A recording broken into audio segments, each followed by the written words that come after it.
Faleminderit zonja nënkryetare, e vërtet zonja Denaj ka ardhur në Tiranë dhe ka bërë shumë mirë në fakt, sepse po të rikthehej në Konispol, në Delvin, në Finiq, nuk do ta votonte njeri, për shkak të faktit se nuk bëri asgjë për ata banor, duke qenë edhe si ministre bujqësie. Ndërsa në lidhje me atë që thash unë dhe e deformoi zonja Dena, nuk thash në asnjë moment që ka një detyrim ligjor për t'i bërë tek privati.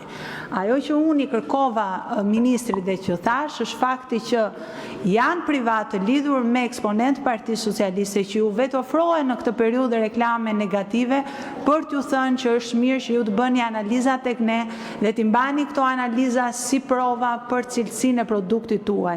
Ndërkohë që do duhet ishte shteti që të angazhohej për të parë nëse kishin apo jo pesticide apo elemente tjera problematike.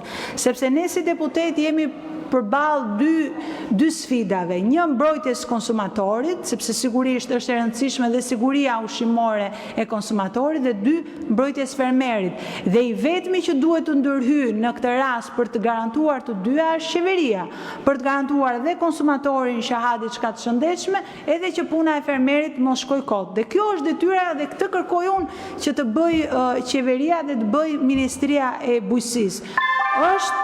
Është minimumi që duhet bërë që në rastet kur kapen ngarkesa me pesticide të thuhet ku kapen, nga cila zonë dhe cili fermer, që mos të marrin kosto të gjithë fermerët, sidomos të një zone, ndërkohë që mund të jetë edhe një rast sporadik diku tjetër. Dhe ky është minimumi që duhet bëj qeveria në çdo rast për hir të transparencës dhe të sigurisë edhe të konsumatorit. Shumë faleminderit.